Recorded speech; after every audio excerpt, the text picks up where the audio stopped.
अदेंग गुण दो पद वाला सूत्र है। अदेंग प्रथमा गुण दूसरा, प्रथमा के एक वचन दूसरा पद, दोनों ही प्रथमा के एक वचन है, दो पद वाला सूत्र। यहां पर एक सामान्य नियम का उल्लंघन वृद्धिरेचि में करेंगे, इसलिए उस सामान्य नियम को यही समझ लेना ठीक है। अदेंग गुण में प्रथमा के एक वचन वाला दोनों पद, अत और एंग, इन दोनों को हम गुण संज्ञा करने जा रहे हैं। इससे गुण संज्ञा विधेय है और यह है उद्देश्य। अदेंग है उद्देश्य। जितनी भी संज्ञा सूत्र आप पढ़ते आए हैं उन सभी में देख लेना, उद्देश्य पहले आता है, विधेय बाद में आता है। जैसे हलंत्यम, उपदेश इत ना, इत लास्ट में है, अनुवृत्ति हुई। उपदेश जन्नासिका इत, उपदेश जन्नासिका सब उद्देश्य है। इत संज्ञा विधेय अंत में आया। वही नीचे आता है हलंत्यम, उद्देश्य है, इत विधेय है। आदर्शनम लोपः, आदर्शनम विधेय है, लोपः नहीं, आदर्शनम उद्देश्य है, लोप संज्ञा विधेय है। ठीक। उकालो झस्व दीर्घ प्लुतः, उकालो अच ये उद्देश्य है, ह्रस्व दीर्घ प्लुतः विधेय है। उच्चैः उदात्त, उच्चैर उद्देश्य है, उदात्त संज्ञा विधेय है। नीचेर अनुदात्त, नीचेर उद्देश्य है, अनुदात्त विधेय है। समाहार स्वरित, समाहार समाहारीयते अर्थ कर रहे हैं हम, समाहार उद्देश्य है, स्वरित विधेय है।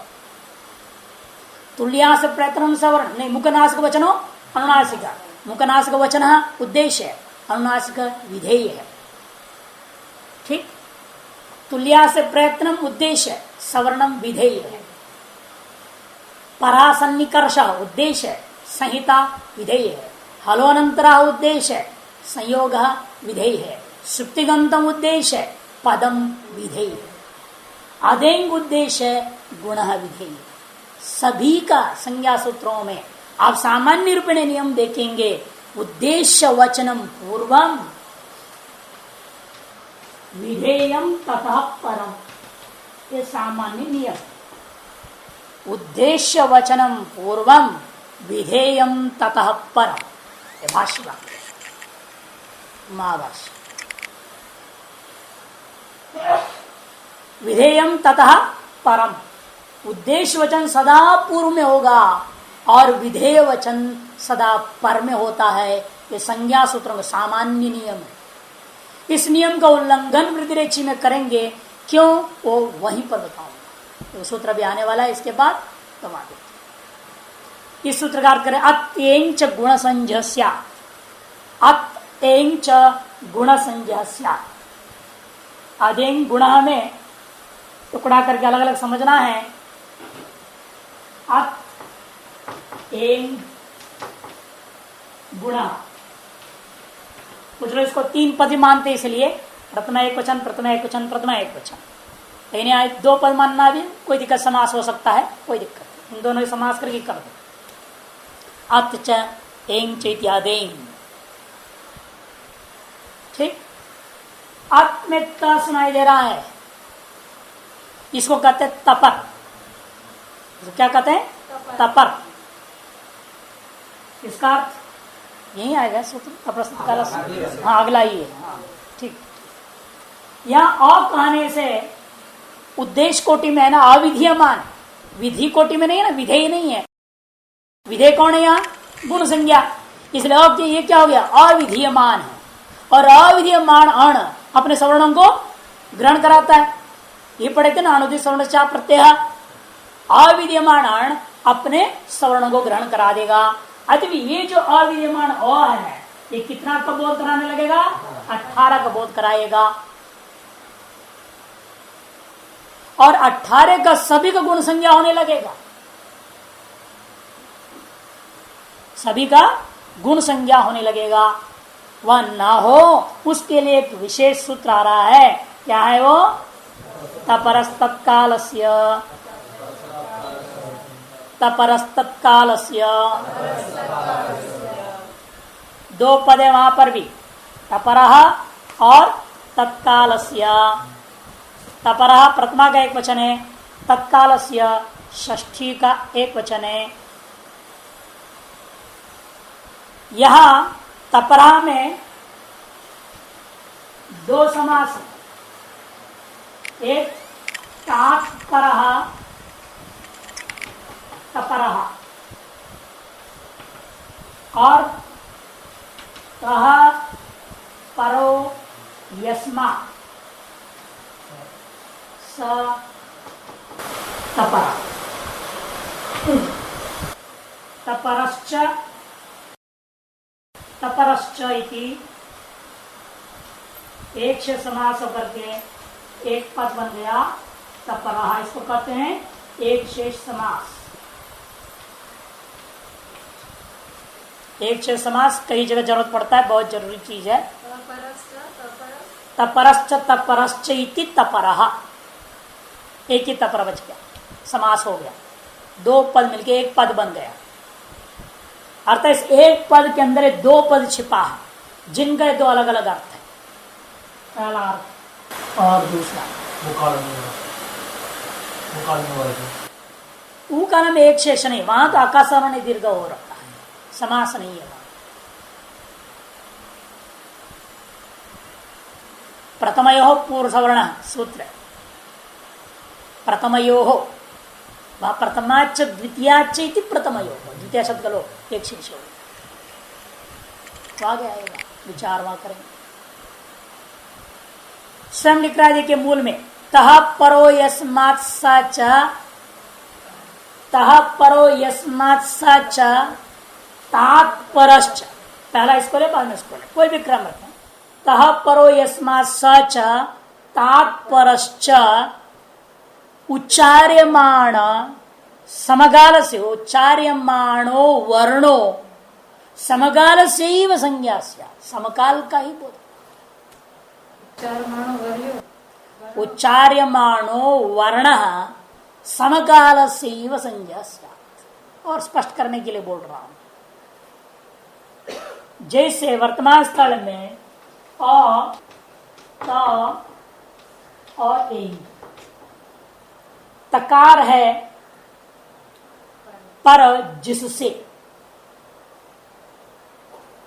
और तकार है पर में जिससे, जिससे पर है, यस्मात् पर, तह परो यस्मा, जिससे पर है, किससे, अ से पर है, और तात्पर त से पर में जो है, त से परे जो है, अर्थात तकार है पर में जिससे। ये हमारे क्रम में दूसरा हो, लेकिन इसके हिसाब से पुस्तक के हिसाब से ये पहला, ये दूसरा है, ठीक। यहां भी पहला ये आ रहा है और दूसरा ये हो गया। तह पर यस्मात् से लेना है आप, और तात पर से लेना है एंग। तकार है पर में जिससे वह, और त से पर में है जो, वे उच्चार्यमान जो भी वर्ण है वहां, वे वर्ण अपने समकाल का ही बोध कराएगा। जैसे ये कैसा है, ह्रस्व, ह्रस्व का काल कितना होता है, एक मात्रा, एक मात्रा काल वाले को ही बोध कराएगा, पूरे 18 का बोध नहीं कराएगा। ये इस त की महिमा है, बीच में त का बोधने से।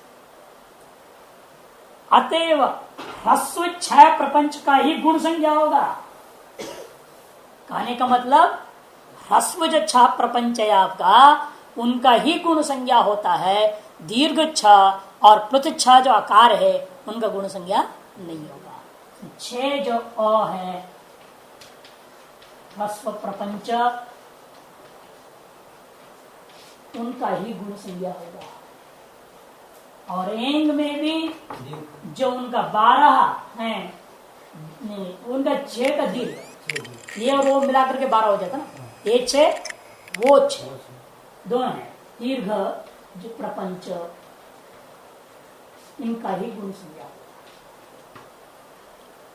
क्योंकि एंग में 2 है, ये ओ आदेंग गुणा, इसलिए गुण संज्ञा किनका किनका हुआ, आ ए ओ। 6 ह्रस्व 6 दीर्घ और 6 दीर्घ, इनका ही गुण संज्ञा हुआ। तह परो यस्मात् साचा तात्परश्च उच्चार्यमाण, तकार है पर में जिससे और त से पर में है जो, ऐसा जो उच्चारण किए जा रहे वर्ण, वे वर्ण अपने अपने समकाल का ही बोध कराएंगे, अधिक काल या न्यून काल का बोध नहीं करेंगे। ये इसका अर्थ है। इसको कहते हैं नियम सूत्र। नियम सूत्र का लक्षण क्या बताया था? इतर व्यावर्तन फलबोधकम सूत्रम नियम सूत्रम। यहां पर आप क्या देख रहे हैं? और से कितना प्राप्त होता है? अनुसरण प्रत्यय के आधार पर 18, 6 से अधिक की प्राप्ति थी ना, 6 से अधिक की प्राप्ति थी, अन्य और 12 थे, उन 12 को निवृत्त कर दिया और 6 मात्र को गुण संज्ञा कर दिया। इतर कौन हो गया? 12, उनको व्यावर्तन करना, यही है फल जिसका। ऐसे सूत्र का नाम नियम सूत्र होता है। इतर व्यावर्तन फलक बोधन सूत्रम नियम सूत्रम। अनुदित सवर्ण शिक्षा प्रत्यय के आधार पर अ कहने से कितना था? 18 था। पूरे 18 को गुण संज्ञा होना प्राप्त था। ऐसी स्थिति में ये सूत्रकर ने क्या किया? 12 को हटाया और 6 को ही गुण संज्ञा गया। इतर जो 12 थे उनको व्यावर्तन करके जो श्रूयमाण है, जो दिखाई दे रहा है लेखन में और जो सुनाई दे रहा है एक मात्रा रूपी ह्रस्व, उसी के समकाल वाला जो और 5 है, कुल 6 का ही बोध कराता है, अन्य 12 का व्यावर्तन करता है। इसलिए इस सूत्र का नाम रखा गया नियम सूत्र।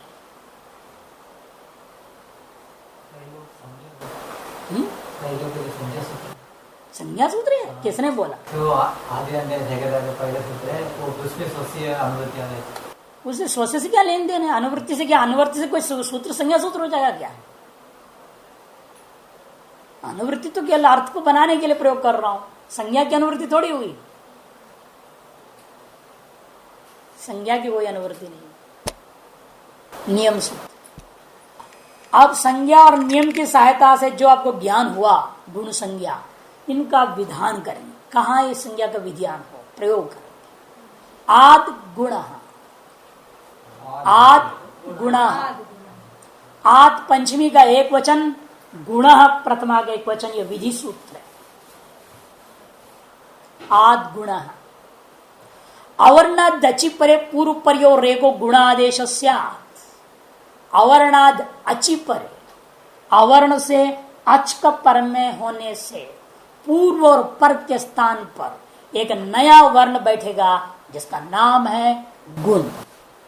गुण संज्ञा वाला एक वर्ण को हमें बिठाना है। दृष्टांत देखिए, उपधन इंद्र, यहां भी समास है। समास होने के नाते नित्य संहिता संज्ञा पर से निकृष्टा संहिता सूत्र से संहिता संज्ञा होगा। उपधन इंद्र, इंद्रस्य समीपम इति उपधन इंद्र, अव्ययीभाव समास है। समीप अर्थ ने उप का प्रयोग कर दिया, उसको क्या बोलते हैं? अव्ययीभाव समास। समास जहां होता है वहां संहिता में नित्य माननी पड़ती है। संहितैक पदे नित्या, नित्या धातु उपसर्गयो नित्या समास वाक्य तो सा विवक्षाम। हर एक प्रयोग में श्लोक याद रखना, लेकिन अभी तक याद नहीं हुई। समास में नित्य है, इसलिए यहां नित्य संहिता संज्ञा होगी किस सूत्र से? परा सन्निकर्ष संहिता। संहिता संज्ञा होने के संहितायाम के अधिकार में बीत यह सूत्र आद गुण, ये सूत्र प्रवृत्त हुआ। संहिता संज्ञा दो वर्णों के बीच संहिता संज्ञा हो जाएगी। अतिशयित सन्निधि, अर्धमात्रा से अधिक व्यवधान का न होना, इतना संहिता है। और इस अ और इस ई, इन दोनों का बीच में आधा मात्र से ज्यादा व्यवधान नहीं मान रहे, इसलिए उपाधन इंद्रहा बोल रहे हैं साथ में। यह है अक्ष, अवर्णाद, ये अवर्ण मानेंगे इसको। अवर्णाद अचि परे, ई में अच देखेंगे, आ में आवरण है, अवर्णाद अची परे, ये पूर्व है, ये वाला पर है, पूर्व परयो दोनों के स्थान पर एक नया वर्ण बैठना है जिसका नाम गुण संज्ञा वाला हो। ऐसा कौन कौन है गुण संज्ञा वाला? अ ए ओ। इनमें से कौन से को बिठाना है? एक को बिठाना है तीन में से। कौन बैठेगा? आ का स्थान है कंठ, ई का स्थान है तालो, दोनों मिल गएंगे तो बनेगा क्या स्थान? कंठ तालो। ऐसे कंठ तालो वाला एकार है, अ तो केवल कंठ है, वो कंठोष्ठ है, दोनों चले गए। ठीक, स्थानांतरतम की सहायता, उसके बिना तो गुजारा नहीं। स्थाने अंतरतम, या तस्मित निश्चय पूर्व की जरूरत नहीं, क्योंकि एक पूर्व प्रयोग का अधिकार है। पूर्व और पर दोनों के स्थान में हमें करना है, केवल पूर्व में करना नहीं है, केवल पर में भी हमें नहीं करना है। इसे न तो तस्मित निश्चय पूर्व की जरूरत है, न तस्मादित तरस की जरूरत है, न आधे परस की जरूरत है, न अलोन्त्य की जरूरत है, केवल जरूरत पड़ता है स्थानांतरतम। कोई अन्य परिभाषा सूत्र की जरूरत नहीं है, क्योंकि पूर्व और पर दोनों की जगह दोनों को हटा करके एक नया बैठ रहा है। केवल एक ही जगह बैठता तो विचार करना पड़ता कि पूर्व में बिठाऊं कि पर में बिठाऊं, कहां बिठाना है, तब फिर वो सारी परिभाषा आ जाएगी। सप्तमी है तो तस्मिन् दृष्टि पूर्व से आ जाएगा, अलंत से आ जाएगा। षष्ठी है तो, पंचमी है तो तस्मिन् से आएगा, आधे पर से आ जाएगा। नया सप्तमी षष्ठी पंचमी से कोई लेन देन नहीं, क्योंकि एक पूर्व प्रयोग अधिकार है। पूर्व और पर दोनों के जगह पर एक नया वर्ण को बिठाना है, केवल पूर्व में भी नहीं, केवल पर में भी नहीं।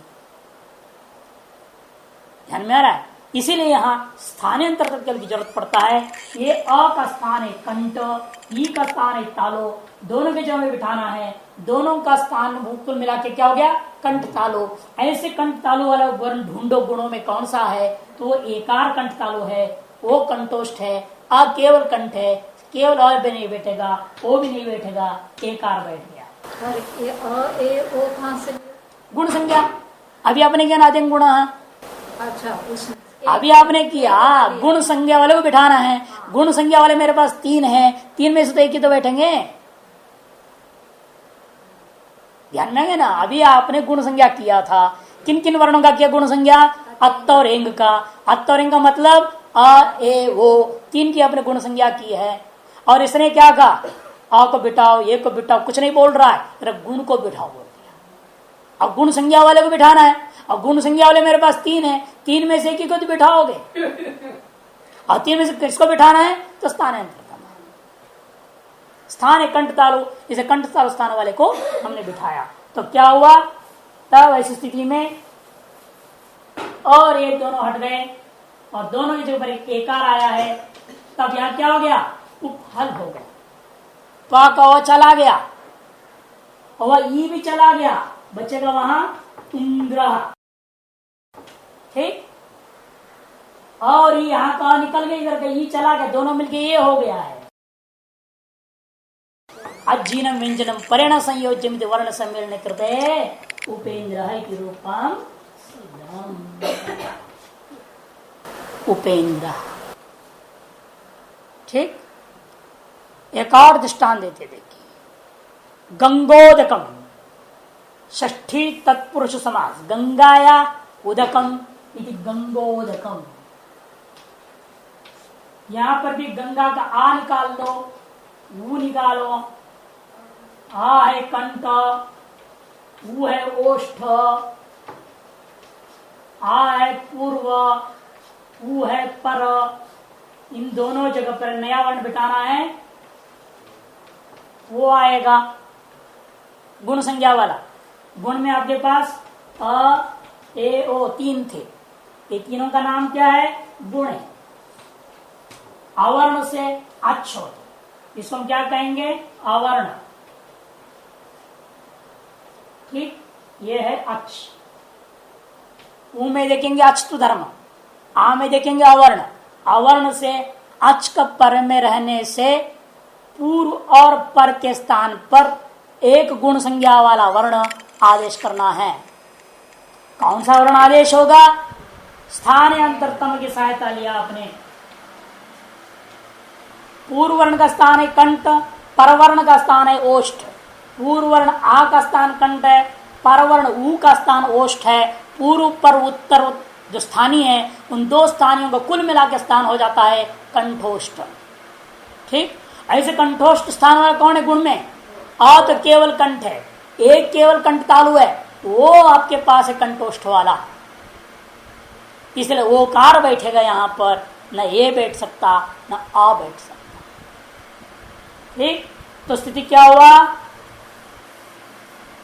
वा निकाल दो गंगा में से, गंग हो गया, और वो हटा दीजिए वहां से, दकम, गंग दन ओदन दकम। अजिन व्यंजनम परिण संयोज्यम, इस न्याय से वर्णों का आपस में मिला दिया। और नियम क्या है वर्ण मेलन का, वो भी लिखाया था। हाँ, अजीन व्यंजनम परेण संयोजम, नियम है। अजीनम व्यंजनम परेण संयोज्यम, अच से हीन जो व्यंजन होता है वो पर में जाके मिल जाता है। और उसमें भी यदि रेफ रूप व्यंजन हो तो विशेष नियम बनाया अलग। अचम दृष्ट्वा त्वदो याति हलंच उपरि गच्छति अवसाने रेफ स्यात् अवसाने विसर्ग स्यात् इति रेफस्त्रिधा गति। एक रेफ रूपी व्यंजन के लिए विशेष कहानी बनाया, बाकी सब व्यंजनों की एक ही है, वो आगे जाके भिड़ते जाएंगे, आगे मिलते रहेंगे। मिलाओ यहां पर भी तो क्या हो गया? गंगोदकम। एक बात और रहस्य समझने हैं, यहां पर देखिए अवर्ण से परे अच्छ हो तो दोनों के स्थान पर गुण आदेश करो, यही तो कह रहे ना सूत्रकार के ही आगुणा का। अवर्ण से परे अच्छ हो तो पूर्वोत्तर के स्थान पर गुण आदेश कर दो। लेकिन आपने दृष्टांत जो शुरू किया अच्छ का, आ को छोड़ दिया, इंद्र उदकम, ईवु को ले रहे हो। अवर्ण से आरूपी अच के पर रहते गुण का विधान नहीं किया। अवर्ण से परे अच में अ है या नहीं? अच में अ आता है ना, सबसे पहला तो वही देवता है। लेकिन उसके पर जो गुण का दृष्टांत उठाया आपने, दृष्टांत क्या लिया आपने? ई को लिया आपने इंद्र, ऊ लिया उदकम, अ को छोड़ दिया है, क्योंकि अवर्ण से परे अ होने पर इस गुण को बाध करके हम वहां दीर्घ करेंगे। क्या करेंगे? दीर्घ करने वाले। तो आगे आएगा सूत्र आतो गुण। आतो गुणे तो ये वो पर में ये वो होगा तभी लगता। आकाश समुद्र का आतो गुणे को भी बात होता है, और ये पदांत में लगता है, अपदांत में तो लगेगा नहीं। समझ में आया? सीधी सीधी सी बात है भाई। आपने अ से पर में अभी क्या देखा था? इंदिरा का ये पढ़ा कि नहीं पढ़ा सबसे पहले, है ना? अ से परे अ को क्यों दृष्टांत नहीं दे रहे हो? मुझे बता, ये दृष्टांत क्यों नहीं दिया आपने? आपने उपेंद्र पढ़ा ना, उपांद्र तो नहीं पढ़ा? क्यों नहीं? ये तो मैं पूछ रहा हूं, क्यों नहीं दिया दृष्टांत? अवर्ण से पर में और आते हुए दृष्टांत मिलना चाहिए। अवर्ण से परे ई के पर तो दृष्टांत आपने दिया, ऊ के पर भी दृष्टांत दे रहे हो, गंगोदकम बनाया आपने, इन दो में तो आपने दृष्टांत दे दिए, इसमें क्यों नहीं दे रहे हैं पाणिनि जी? क्योंकि यहाँ गुण को बाध करके हमें क्या करना है? दीर्घ करना है। आगे सूत्र आएगा दीर्घ करने के लिए। इसलिए अवर्ण से परे आरूपी अच्छ होने पर यह दृष्टांत नहीं दिया। अवर्ण से परे ई रूपी अच्छो तो दृष्टांत दिया, अवर्ण से परे ऊ रूपी अच्छो तो दृष्टांत दे रहे हैं, अवर्ण से परे री रूपी अच्छो, अवर्ण से परे री रूपी अच्छो तो भी दृष्टांत देंगे, गुण करेंगे हम। फिर अवर्ण से पर में एच रूपी अच्छा आएगा ना, ये हुआ ये भी अच्छे में है, लेकिन वहां पर भी गुण नहीं होगा, गुण नहीं होगा, वहां क्या होगा, वृद्धि होगी। इसे गुण का दृष्टांत चार ही वर्ण के पर अच्छ में से ये वो री री, ठीक है। अब देखिए रील री के लिए हमें गुण संज्ञा करूं है तो काम बनता नहीं। जैसे दृष्टांत है कृष्णा धन रिद्धि ही, ठीक, कृष्णा धन रिद्धि ही, नौ में क्या है अ, ये री हो गया, ये है कंठ, ये है मूर्धा, यह है अवर्ण, ये अक्ष, ये पूर्व पर, इन दोनों के स्थान पर अ ए ओ नामक गुण में से कोई ना कोई गुण करना है ना, ये नियम है। अवर्ण से परे अच्छ हो तो पूर्व और पर के स्थान पर गुण एक आदेश होना चाहिए। अब समस्या आ गया, कंठ और मूर्धा है तुम्हारा स्थानी के स्थान, स्थानी कौन है अ और री, उनका स्थान क्या है कंठ और मूर्धा, और गुण में कोई कंठ मूर्धा वाला नहीं है, सब मूर्धा है। ये तो केवल कंठ है बेचारा, हाँ ये कंठ तालु है और वह कंठोष्ठ है ओकार। अब एक रास्ता हमारे पास बचता है, इस कंठ को कंठ मूर्धा बना दी जाए, कंठ को कंठ मूर्धा बनाया जाए, किसी तरीके से बनाना पड़ेगा है ना, कोई ना कोई अपना तरीका बनाएंगे पाणिनि जिससे इसको कंठ मूर्धा और री होता तो इसको क्या करेंगे कंठ दंत बना देंगे। वो बनाने की तरीका आगा सूत्र में आ रहा है, आगे दो सूत्र लगाएंगे तो इस अ को कंठ वाले को कंठ मूर्धा कंठ दंत बनाने की प्रक्रिया बता रहे। जिसको पहले कहा था लण मध्य चित संजक बोला था ना, उसका यहां प्रयोजन बताएंगे। उसके लिए दो सूत्र ला रहे, देखिए उपदेश जन्नासिकयित, ये भूमिका इसलिए बांधा है दिखाने के लिए आपको आगे सूत्रों में क्यों बोल पड़ना है। इन स्थलों में गुण करने के लिए स्थान की सादृश्यता नहीं मिल रहा है ना, स्थान की सादृश्यता मिल रहा है क्या, जैसा है वैसा यदि मैं लेता हूं तो स्थान कृत सादृश्यता नहीं मिलता है, उसको स्थान से बनाना है। उसको बनाने के लिए पाणिनि ने कुछ सूत्रों को जोड़ के प्रक्रिया बना रहे हैं। उन सूत्रों को देखिए, उपदेश जन्नासिक,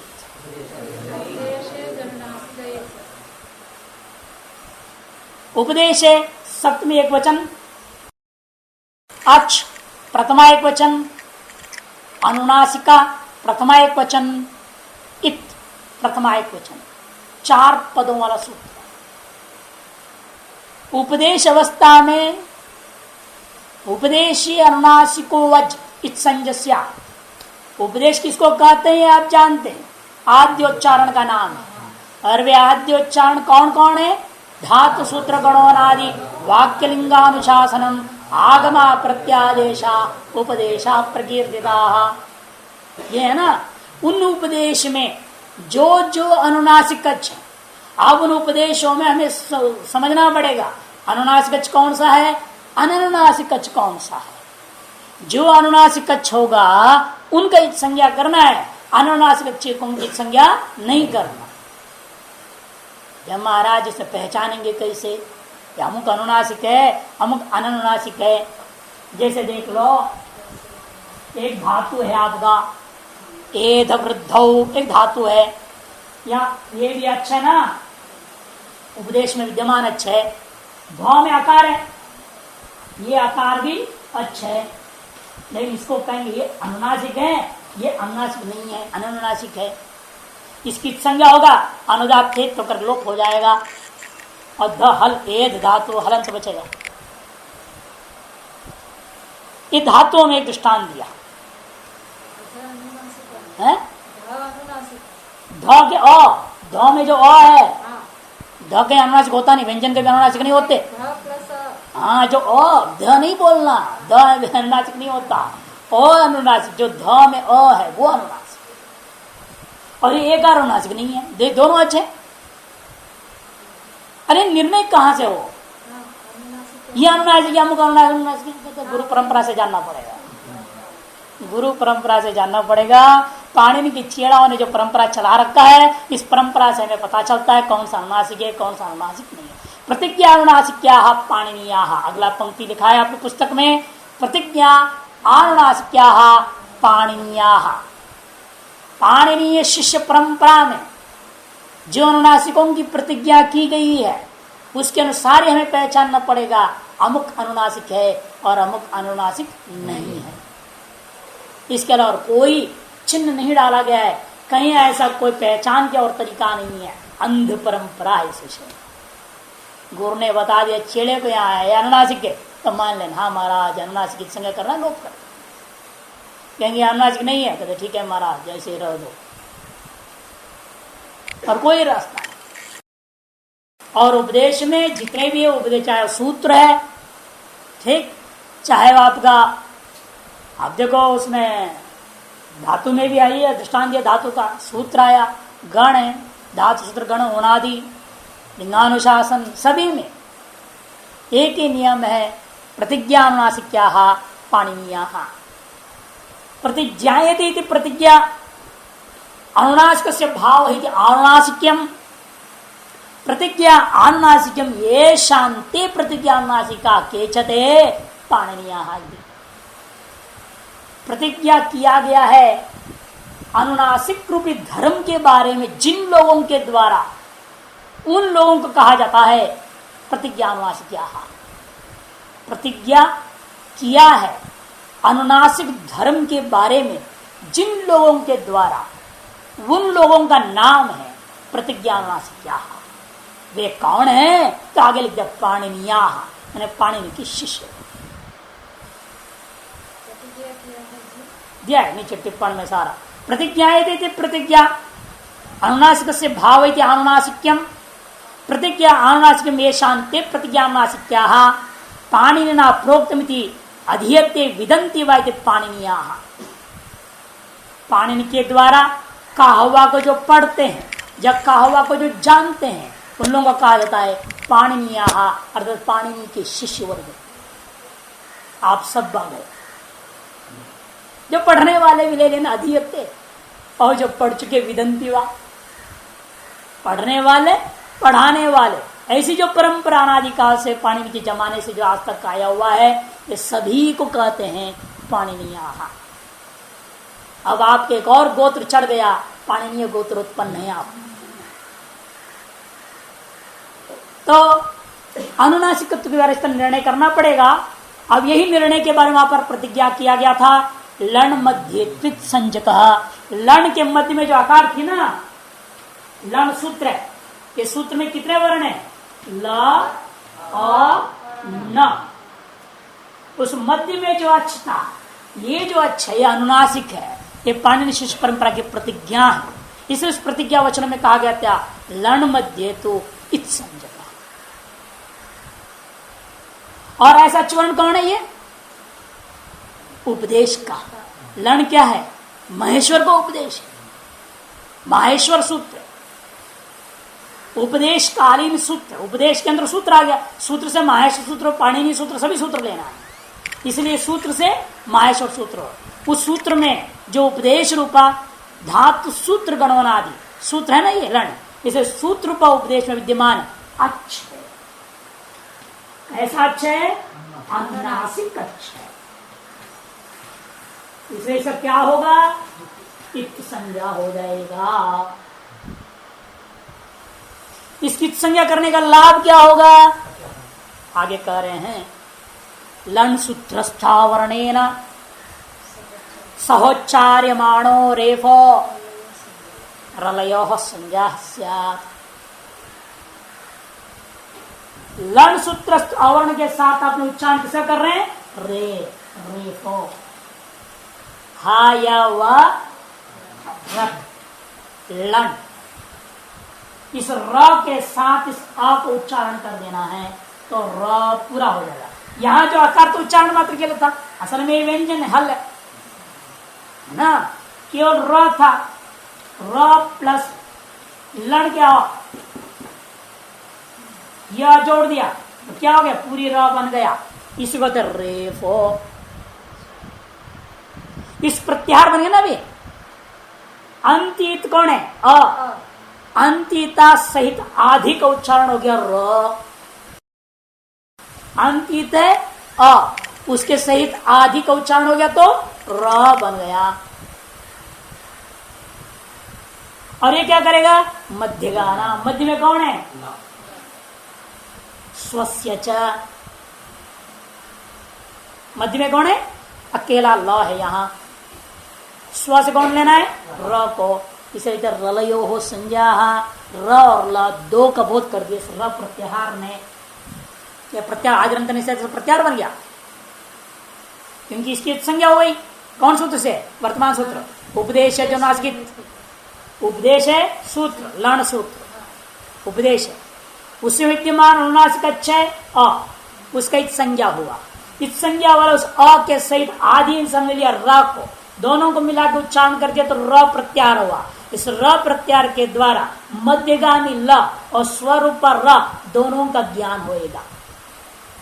जैसे अच कहने से अंतित कौन था? च। आदि कौन है? अ। अंतित च सहित आदि उच्चारण हुआ तो अच्छ हुआ। उस अच्छ से किसका किसका बोध हुआ? मध्य में विद्यमान ई उ री री ए वो आई औ और स्वस्य कौन? अकार का भी बोध हुआ था। ये न हुआ था? अणि में भी ऐसे किया था। अंतित न, उसके सहित आदि हो गया आ, दोनों मेरा उच्चारण हुआ तो अण हुआ। उस अण से किनका बोध हुआ था? मध्य में रहने वाला ई हु और आदि होता अ। इसी प्रकार से यहां बोलो अभी अंतित है अ, उसके सहित है र हो गया और र प्रत्याहार। इस प्रत्याहार में मध्यम गान कौन है? ल और आदि कौन है? र। स्व से इसको लेना, इन दो वर्णों का बोध हो गया। ध्यान में गया? इसे र प्रत्याहार करने से र और ल दो वर्णों का बोध होता है। ये लण के आकार को संज्ञा करने का लाभ आप समझ में?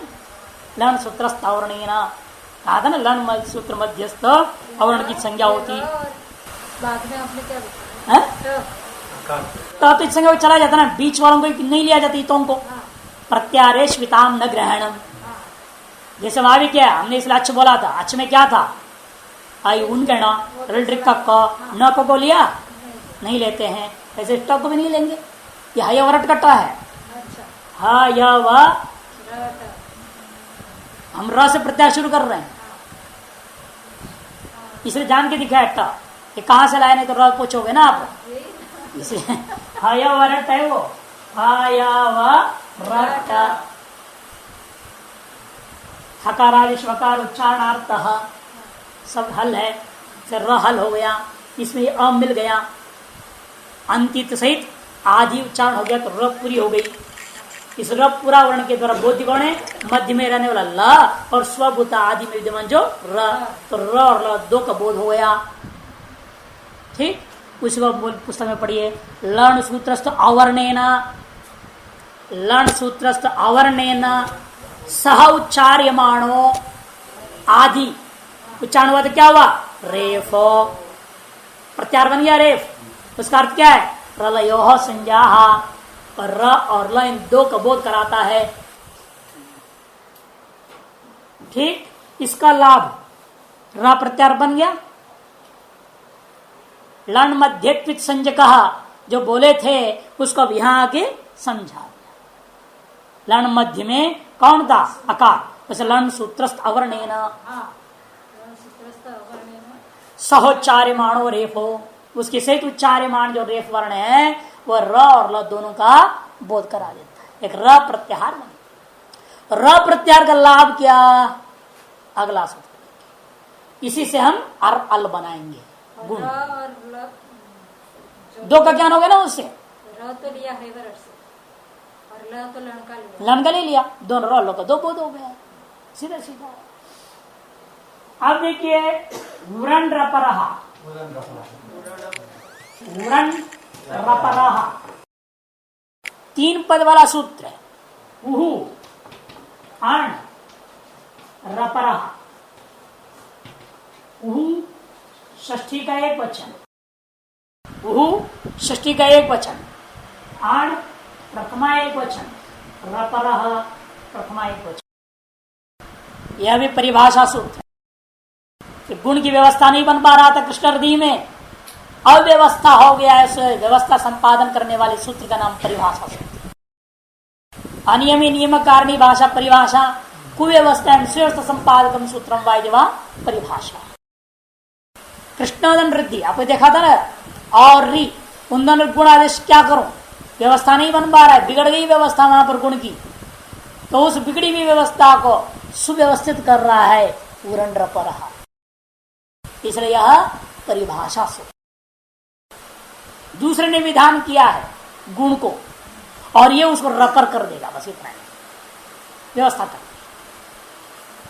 ये गुण का विधान नहीं कर रहा, गुण तो वही किया आद गुणों ने, ये उस अव्यवस्था को सुव्यवस्थित कर दे रहा है।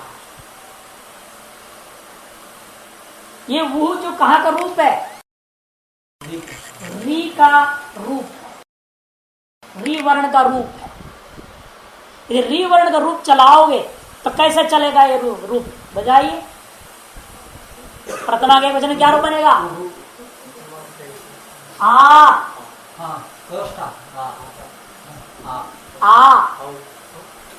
आरौ आरह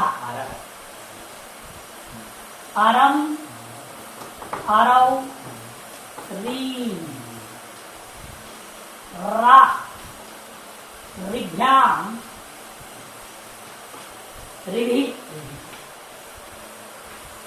रे ऋभ्याम ऋभ्यः उहु ऋभ्याम ऋभ्यः उहु रोह वीणा, और अरि रोह ऋषि। री वर्ण का रूप हम चलाते, जैसे वो का हमने पहले चलाया था ना, दीर्घ उकार का, दीर्घ उकार के एक बार चलाए थे हम लोग। हर एक वर्ण का भी आप रूप चला सकते हैं, आ का, ई का, ऊ का, ह्रस्व का, दीर्घ का, किसी का भी रूप चला सकते हैं। तो ये हम यदि री वर्ण का रूप चलाते हैं तो ऐसा रूप बनेगा, आ अरौ अरह अरम अरौ अर रीन रा ऋभ्याम ऋभि रे ऋभ्याम ऋभ्यः उहु ऋभ्याम ऋभ्यः उहु रोह ऋणाम अरि रोह ऋषु। एग्जाम्पल एक शब्द आप कोई भी ले लो, धात्री विकारांत, धात्री धाता धातारौ धातारः धातारम धातारौ धात्रीन धात्रा धातृभ्याम धातृभि धात्रे धातृभ्याम धातृभ्यः धातु धातृभ्याम धातृभ्यः धातु धात्रोः धात्रीणाम धातरि धात्रोः धात्रिशो। संबोधन भी बना सकते हैं, आहा अरौ अरह, हे धातः हे धातरौ हे धातरः। संबोधन में हे क्रोष्टी का रूप है, पितरी का रूप है, मातृ रूप है, सब ऋकारांत है। हसूरी कहीं इतना है कि यहाँ दीर्घ होता है, कहीं दीर्घ नहीं होता है, थोड़ा अंतर होता है। पितरी मातृ में पिता पितरौ पितरा बनता है, हाँ। माता मातारौ मातारह बनेगा, वहां दीर्घ होएगा, वृद्धि होगी मातृ में। वो तो ऋण सूत्र का नियम है। पुल्लिंग तो वो ऋ शब्द का ऋण का सृष्टि का रूप हुआ, उसका अर्थ क्या हुआ, इसलिए ऋकार के स्थान में, वो का अर्थ क्या है, ऋकार के स्थान में, ऋकार के स्थान में यो अण जो अण आदेश किसी विधि सूत्र से प्राप्त हो, आदेश करना, किसी विधि सूत्र से प्राप्त हो तो वह अण रपर हो करके ही आदेश हो, रपर हो करके ही आदेश हो। लिख रहा है रीति 30 संज्ञा इत्युक्तम, री कंसिल री भी ले लेना, क्योंकि री का अंत में क्या निर्णय दिया था अनुसरण प्रत्यय में, रीति 30, क्योंकि री और री दोनों का सवर्ण संज्ञा है, री वर्णयोर मिता सावर्ण्यम वाच्यम। री का 18, री का 12, कुल मिला के 30। एक री का मतलब है 30 वर्ण, पूरे रिकार का मतलब क्या, 30 वर्णों के स्थान में, 30 वर्णों के स्थान में। इस री के साथ आगे री भी आ गया, 30 में क्या है, री का 18 प्लस री का 12।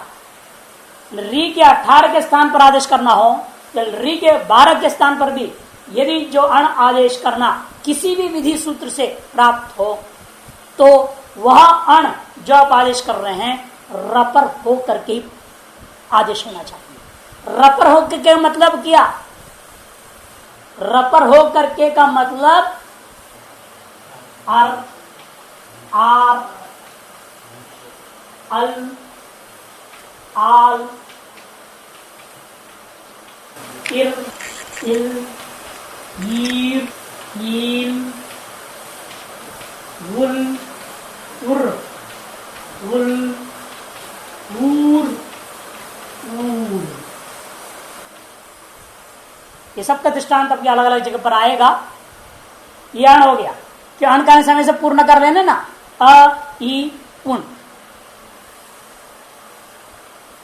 अण है ना, कहीं अ का विधान हो गया, जो वर्तमान समय हमारे पास अ का विधान था और री के स्थान पे अ का विधान कर रहे थे, और भी गुण करना है। उस और भी गुण को हमने क्या कर दिया, र जोड़ के अर बना दिया। अब कंठ मूर्धा हो गया कि नहीं हो गया, ये कंठ दंत हो गया कि नहीं हो गया, कंठ मूर्धा कंठ दंत, कंठ मूर्धा ये भी कंठ दंत, ये तालु मूर्धा तालु दंत, ओष्ठ मूर्धा ओष्ठ दंत।